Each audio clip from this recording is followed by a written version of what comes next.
You may have recognized that. That's the opening riff to Pretty Vacant by the Sex Pistols, and I chose that song in honor of Steve Jones, the guitar player, who pretty much made a career playing a Gibson white Les Paul guitar. Not unlike the guitar I have here today.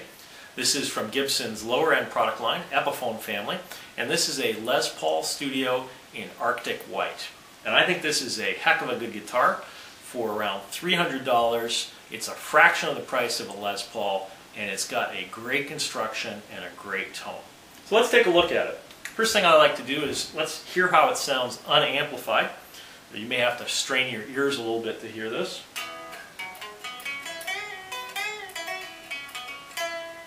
It's a good test when you're trying out a guitar is hear how it sounds just basically unplugged.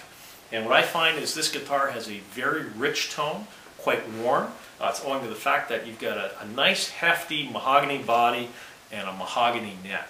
It's quite a slim neck for a Les Paul, and you've got the classic set neck construction and a pretty beefy headstock.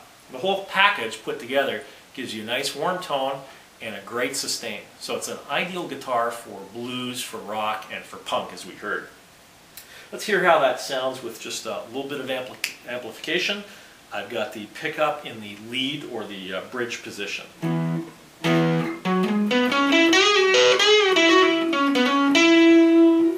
Again, quite a nice tone, and we can also play in the neck position for rhythm guitar. Just playing a few power chords.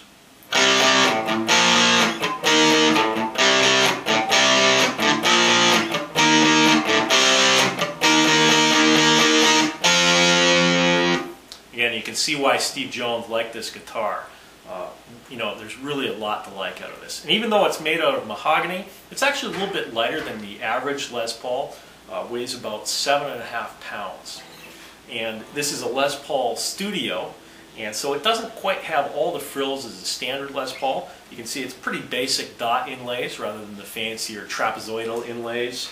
The pickups are uncovered. It's the classic dual humbucker style, which I think gives you a great sound and great versatility. And you know, it's a pretty basic stripped down finish. But for the price, I think you really can't go wrong with this guitar. It's nicely set up right from the factory, and it's a standard 24.5-inch scale with 22 frets, and you can get down to the lower frets pretty easily.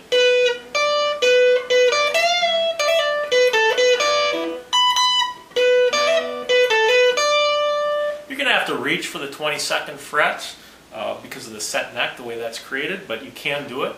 And as I said, it's got a pretty nice overall construction to it. The only thing I don't like about this guitar is the tuners. They're Grover tuners, but they're not the highest quality Grover tuners I've ever seen. So I find that this guitar does go out of tune. You know, depending how much you're playing, every few days, few weeks, you have to readjust the tuners. It's not awful, but it's something to keep in mind. You could obviously upgrade the tuners, and other people have upgraded the pickups. But frankly, I think the pickups sound just terrific, so there's really no need to upgrade the pickups. So let's take it out with one last Steve Jones lick, and probably you'll recognize this one.